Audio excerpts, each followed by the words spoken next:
Madame, Monsieur, l'actualité sur Binazon 4 Africa, c'est maintenant. Bienvenue à la une de cette édition. Entrepreneuriat, la femme et les métiers innovants au centre d'une conférence panel.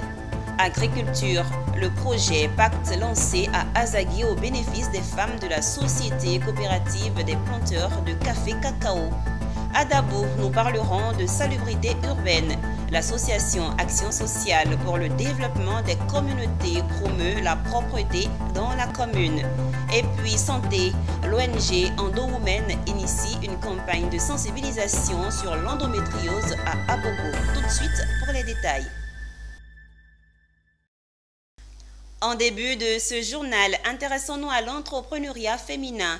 La femme, pilier de la stabilité familiale, se doit d'être stable financièrement.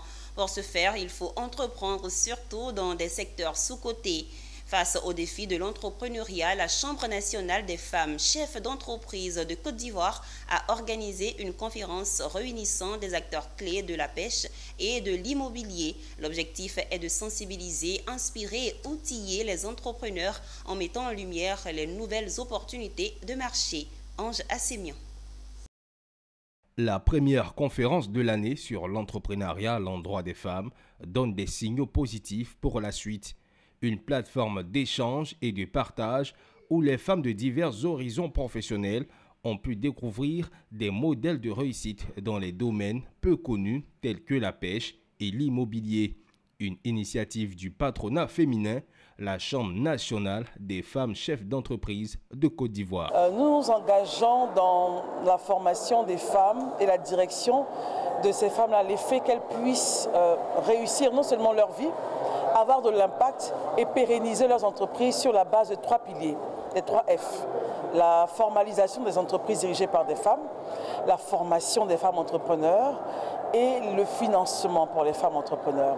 Sur la base de ces 3 piliers, nous avons donc initié cette conférence-là pour ouvrir le mindset sur les potentialités du secteur de l'immobilier et de la pêche. Et aujourd'hui, la Chambre nationale des métiers, c'est avec beaucoup de fierté que nous sommes venus assister à ce panel qui ouvre d'autres possibilités encore à nos femmes de Côte d'Ivoire. Une conférence panel inspirant avec tous ses avantages pour les participantes satisfaites de cette première édition à succès. La Chambre nationale des femmes chefs d'entreprise de Côte d'Ivoire s'engage en tout cas à apporter de son appui, de sa voix, pour que les femmes de Côte d'Ivoire puissent être autonomisées. Vraiment, je suis heureuse d'être là parce que je me dis qu'il y a beaucoup d'informations que j'ai reçues aujourd'hui dont je n'avais aucune connaissance là-dessus. La Chambre nationale des femmes chefs d'entreprise de Côte d'Ivoire est une fêtière revendiquant 100 femmes d'entreprise dont leurs actions sont axées sur la formation, le renforcement des capacités, la communication et la promotion de la femme. Parlons toujours d'entrepreneuriat, mais de l'entrepreneuriat vert en rapport avec la transition numérique. Former plus de 45 000 jeunes afin de les rendre autonomes.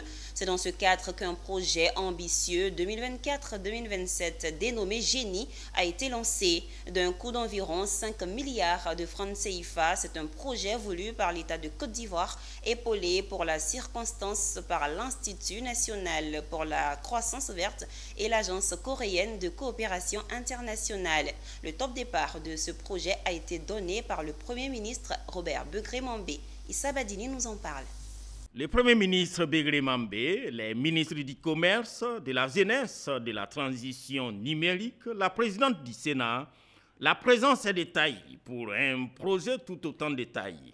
Formé en technique des TIC et en compétences vertes, en tout 45 481 étudiants universitaires et entrepreneurs. Génie, c'est le nom du projet dit d'autonomisation économique des jeunes grâce à l'entrepreneuriat vert et à la transformation numérique. Je me réjouis tout particulièrement de l'alignement de ces projets avec deux des ambitions stratégiques du gouvernement.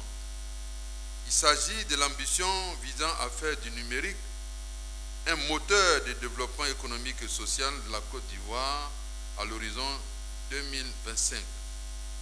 Cela traduit la volonté du pays de s'appuyer sur ce secteur comme un levier capable de permettre à l'économie ivoirienne d'atteindre une croissance forte, une croissance soutenue et une croissance durable. Ce projet ne se limite pas à l'accès au numérique. Il vise une véritable autonomisation des jeunes par l'entrepreneuriat et l'innovation, notamment dans les filières de l'économie verte. L'économie verte représente une opportunité économique majeure. Selon les estimations de l'Organisation internationale du travail OIT, la transition vers une économie plus respectueuse de l'environnement pourrait créer jusqu'à 24 millions d'emplois d'ici 2030. Aujourd'hui, nous jetons donc les bases de cet accord et espérons que l'aventure ne fait que démarrer et j'en suis convaincue nous mènera à une réalisation remarquable. Pour ce faire, 35 centres d'Easy Green seront nécessaires pour la formation de ces quelques 45 000 personnes. Des Easy Green qui seront installés dans les écoles, les mairies, les universités de San Pedro, Korogo, Ma, Daloa, Yamoussoukro et Bondoukou. D'une durée de 3 ans, Génie est le fruit d'un partenariat entre l'État de Côte d'Ivoire, l'Agence coréenne de la coopération internationale COICA et Gigi Ai, d'un coût global de 8 250 000 $, soit un peu plus de 5 milliards de francs CFA. Une note sur le secteur agricole. Les femmes de la société coopérative des planteurs de café cacao de la région d'Agnébi, précisément de la localité d'Azagué à Baie-Bénini, bénéficieront d'une formation sur la transformation artisanale du cacao à travers le projet d'amélioration des conditions de travail de 175 femmes dans la zone d'Azagué. Dénommé Projet Pacte, il vise à renforcer l'autonomie de ces femmes en améliorant leurs conditions de travail en matière de transformation et de conservation des produits. Sandrine Kwame. En Côte d'Ivoire, les femmes représentent près de 70% de la main-d'œuvre dans la culture du cacao. Mais elles possèdent que 25% des plantations et ont peu de contrôle sur les revenus générés. Pour résoudre le problème de la perte des récoltes, le projet d'amélioration des conditions de travail est lancé afin de venir en aide à 175 femmes dans la zone d'Azagué. Organisées en association, les femmes de la localité d'Azagué à Baie-Bénini bénéficieront à travers le projet Pacte d'une formation sur la transformation artisanale du cacao et d'une unité de transformation des produits de leur récolte. Avant où on faisait manuellement, on arrive quand même à subvenir aux besoins. Mais le projet va nous envoyer sur une autre dimension parce que depuis lors, nous rêvons aller vraiment vendre au-delà de la Côte d'Ivoire, aller sur les marchés niches. Le projet Pacte est soutenu par la Solidaridad et l'Agence belge de développement. Enabel finance aujourd'hui ce projet-là, accompagner 175 femmes dans la transformation de cacao. Alors, Enabel décide de subsidier ses activités pour encourager le travail décent au milieu des femmes productrices de cacao. On sait tous comment le travail au niveau du cacao est laborieux. Vous savez, dans la chaîne de valeur cacao, plus on transforme, plus on se fait des plus-values. Et pour nous, il était intéressant de pouvoir aider les femmes que nous avons déjà accompagnées précédemment dans les AVEC à passer à un nouveau cap. Elles auront donc une unité de transformation pour améliorer leur process, pour de meilleures qualités, mais aussi pour améliorer leurs conditions de travail et les aider à avoir un revenu plus décent. La cérémonie de lancement du projet Pacte a été meublée par la présentation des produits bénéficiaires du projet. Ce 29 mars 2025, l'association Action sociale pour le développement des communautés, en collaboration avec la structure Romance EcoPure, a organisé la première édition de la journée de salubrité dans la commune de Dabou. Cet événement, qui s'inscrit dans une démarche de sensibilisation et d'amélioration des conditions de vie dans la municipalité, a regroupé de nombreux bénévoles citoyens et acteurs locaux autour d'un objectif commun, assainir les artères de la ville. Plusieurs lots en vivres composés de sucre et de lait ont été remis aux fidèles musulmans pour les soutenir durant le mois de carême. Le reportage est signé Michel Brou. L'hôpital général de Dabou a été choisi pour donner le ton de la journée de salubrité de l'association Action sociale pour le développement des communautés. Après quelques briefings, les membres de l'association, munis de gants, de sacs poubelles et d'outils de nettoyage, ont passé au peigne fin tous les sites de ce centre hospitalier pour collecter les déchets. Le cap a également été mis sur le jardin public de la ville et le marché pour nettoyer les espaces publics et d'embellir les quartiers. Ce geste éco-citoyen a permis de rappeler à chacun l'importance de préserver notre environnement et de vivre dans des conditions saines. Nous sommes tout d'abord fils et filles d'Abou et justement nous voulons voir notre environnement propre. Et nous avons remarqué qu'il y a un coup de main qu'on peut apporter et on ne s'est pas dérangé, on ne s'est pas laissé prier. On a justement mis la main à la pâte justement pour l'embellissement de notre ville. Pour moi, l'environnement, il faut dire que c'est une question de passion. Voilà, parce que quand on parle de la salubrité, je suis vraiment pressé de m'y rendre parce que je vais apporter mon soutien et ne pas voir les déchets n'importe comment, voir aussi l'environnement sale. Mis à part la journée de salubrité, l'événement a connu un élan de solidarité à travers la distribution de 150 paquets de sucre et lait d'une valeur de 500 000 francs CFA à la grande satisfaction des populations. Le seul truc qu'on peut leur dire, c'est en tout cas un grand soutien à eux, beaucoup d'encouragement à eux. Et puis essayer aussi de mobiliser la population pour que quand ils finissent avec les bouts de papier, les bouts de sachets, essayer de mettre dans un endroit pour que les gens puissent passer encore ramasser ça. Nous sommes très contents. On les remercie beaucoup. Que Dieu mette beaucoup à la place. Que l'ONG évolue, qu'il y ait beaucoup de succès. Que ces genres de trucs reviennent encore. L'association se veut une organisation portée sur l'amélioration du cadre de vie des communautés par des actions de développement durable. Parlons santé.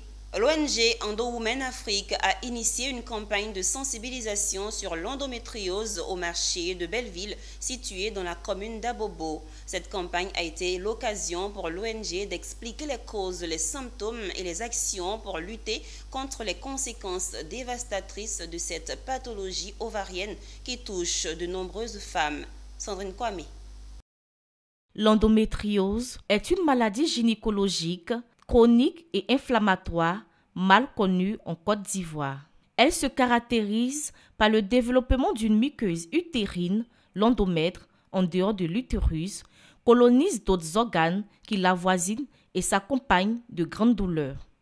C'est au marché de Belleville, dans la commune d'Abobo, à travers une campagne de sensibilisation dénommée la marée jaune, que l'ONG Endo Women Afrique a bien voulu lever les tabous autour de cette pathologie qui cause de graves conséquences sociales aux femmes, telles que des problèmes d'infertilité. On a choisi le marché pour sensibiliser ces mamans qui ne connaissent pas cette maladie, pour les éclairer aussi sur cette maladie, pour qu'elles puissent aussi transmettre le message à leurs filles à la maison. Parce que c'est partout que les mamans commencent. C'est les mamans qui sont beaucoup en contact avec les filles. Le prix du traitement entraîne un diagnostic parfois difficile de cette maladie. La vice-présidente de l'ONG Endo Women Afrique appelle à l'aide. Pour pouvoir traiter cette maladie, c'est lent et c'est coûteux. Donc vraiment, on lance un message pour que le gouvernement puisse mettre cette maladie dans le panier social. Des femmes, des jeunes filles et même des hommes ont salué l'initiative de cette sensibilisation qui, pour eux, leur a permis de mieux comprendre cette maladie. L'endométriose, c'est une maladie qui est très grave et je pense que cette campagne est la bienvenue pour pouvoir informer toutes les femmes, tous les acteurs qui travaillent dans ce marché. C'est une campagne qui va nous permettre aussi de prendre soin de nous traiter. Aujourd'hui, je découvre que cette maladie existe vraiment et cette sensibilisation est la bienvenue qui va permettre à certaines femmes et à d'autres personnes qui ignorent cette maladie de pouvoir mieux se soigner. Selon l'OMS, l'endométriose touche près de 10% des femmes et des filles en âge de procréer à l'échelle mondiale. Le trafic de drogue par voie maritime, on en parle dans cette édition. Il s'est tenu récemment à Abidjan un atelier pour renforcer les capacités des acteurs dans la lutte contre le trafic illicite de drogue par voie maritime. Un atelier organisé par le secrétariat permanent du comité interministériel de l'action de l'État en mer, en collaboration avec l'Office des Nations Unies contre la drogue et le crime ONUDC. Walter Koufi. C'est une réponse concertée et plus efficace qui se prépare contre le trafic de stupéfiants par voie maritime. 25 acteurs du monde juridique, maritime et sécuritaire se sont donné 2 jours pour doter les administrations ivoiriennes d'un outil concret. L'un des points majeurs évoqués a été le retour d'expérience du cas du navire Nachelan intercepté sur les côtes ivoiriennes le 21 mars 2021 avec 6 tonnes de cocaïne à bord. Nous avons reçu du renseignement comme quoi ce navire était chargé d'une quantité importante de produits stupéfiants avec une forte présomption que ce produit stupéfiant soit de la cocaïne. Et nous avions un bateau français et qui a procédé à l'interception de ce cargo. Nous avons pu mettre en œuvre l'article 17 de la Convention de Vienne et découvrir à bord 6 tonnes de cocaïne sur ce bateau. Nous avons observé durant le rapport de 2024 de l'Office des Nations Unies contre le crime de la drogue une augmentation constante de la production de cocaïne de l'ordre de plus de 2000 tonnes qui sont produites pour la seule Colombie. Et nous avons une augmentation encore plus nette du transfert, du transport de ces cocaïnes vers plusieurs pays, en particulier en passant par les eaux de l'Afrique de l'Ouest. Nous devons continuer à avancer ensemble en renforçant nos mécanismes de coopération, en mutualisant nos moyens et en mettant en place des outils toujours plus performants pour détecter les actes criminels. Cet incident a également permis d'affiner et de renforcer le protocole mis en place dans le cadre de la stratégie nationale de l'action d'État en mer. Il a permis aux autorités de tirer des enseignements essentiels. Cet atelier a été organisé par le secrétariat permanent du comité interministériel de l'action de l'État en mer en collaboration avec l'Office des Nations Unies contre la drogue et le crime, ONUDC. La Côte d'Ivoire, depuis 1960, est couverte à 37% par la forêt et aujourd'hui, cette forêt représente à peine 2 millions d'hectares. Il faut remettre l'église au centre du village. C'est le combat de l'ACB Côte d'Ivoire. Récemment, au Centre national floristique à l'Université Félix Houphouët-Boigny, l'organisation était en travaux de validation de ses plans de stratégie et d'action pour la période de 2025-2029. Suivez. Ils sont pour la plupart de l'ONG Action pour la conservation de la biodiversité en Côte d'Ivoire, ACB, mais aussi des partenaires de cette organisation et du ministère des Eaux et Forêts. Et sur la table et à l'écran, des plans à valider, les plans stratégiques et les plans d'action pour la période 2025-2029. Le plan stratégique est organisé en plusieurs axes et pour chaque axe, nous avons identifié des partenaires. Il faut aller vers les partenaires avec des idées claires. Et ces idées claires sont mentionnées dans le plan d'action. Et c'est ce plan d'action-là qui va permettre aux partenaires de savoir qu'il est en train de nous accompagner sur une base qui est comprise par tous. Les points saillants, c'est que déjà, il faut engager les acteurs et les communautés à la conservation de la biodiversité. Il faudrait pouvoir que l'ACB, qui est elle-même une organisation, puisse capitaliser sur les données qu'elle collecte de sorte à pouvoir être beaucoup plus apte à mobiliser des ressources et se développer. Un plan stratégique pour sauvegarder la diversité biologique en Côte d'Ivoire. Au ministère des Eaux et Forêts, on applaudit des deux mains les objectifs que s'est assigné ACB Côte d'Ivoire. ACB est une association qui nous aide depuis plusieurs années dans la mise en œuvre de la politique en matière de gestion durable de la faune. Et donc nous sommes très heureux d'accompagner ACB dans la validation de son plan stratégique 2025-2027 parce que nous sommes sûrs que nous pouvons collaborer, continuer à collaborer activement pour l'atteinte des objectifs du ministère. Créée en 2007, l'ACB Côte d'Ivoire s'est donné pour objectif principal de développer une conscience environnementale en vue de la sauvegarde de la biodiversité dans les milieux naturels en Côte d'Ivoire. Je vous emmène à Boundiali. La commune a reçu un important don de matériel médical offert par la Banque mondiale. Objectif, renforcer le plateau technique des centres de santé de la commune. Cette action s'inscrit dans le cadre du projet de développement durable et inclusif des villes secondaires et couvre 8 villes du pays. La remise s'est faite en présence du professeur Mariatou Kone, député maire de Bondiali. Daouda Ouattara. Ils sont au total 669 unités d'équipement sanitaire composées de couvreuses, des lits, des chaises roulantes, des tensiomètres et bien d'autres pour un coût global de 136 millions de francs CFA qui vont renforcer le plateau technique des centres de santé de Bondiali. Une action qui s'inscrit dans le cadre du projet de développement durable et inclusif des villes secondaires. Le projet donc a pour objectif de pouvoir développer des activités dans 2 catégories d'investissement. La première catégorie d'investissement concerne ce qu'on appelle les investissements à impact rapide. C'est essentiellement des réhabilitations, des extensions d'établissements scolaires, d'établissements sanitaires, mais également d'équipements scolaires et d'équipements sanitaires. Et donc ce matin, nous sommes là pour la remise des équipements sanitaires pour les centres de santé de la commune de Bondiali. Les dons de ce jour permettront en effet de rehausser notre plateau technique et d'améliorer la prise en charge des patients. Par ce geste, Madame la Ministre, vous vous inscrivez confortablement dans la vision du chef de l'État qui est de faire du système de santé le cœur de l'action étatique. Bondiali est dans la cohésion, Bondiali est dans la paix. Quand je vous dis restons unis là, c'est ça aussi. S'il n'y a pas la paix quelque part, on n'a rien. Je voudrais dire merci aussi à la Banque mondiale. Ils regardent, ils voient ce que nous faisons. Merci à la Banque mondiale qui nous accompagne sur ce projet. Tout ça, c'est pour Bondiali. Bondiali, CHR n'a pas quelque chose dans ça. Faisons en sorte que ce matériel ne se retrouve pas dans les cliniques. C'est fait pour les établissements publics. Le projet de développement durable et inclusif des villes secondaires couvre 8 villes. Ceci marque la fin de ce journal. Merci de nous avoir suivis. Les programmes se poursuivent sur Business 24 Africa, la télé utile.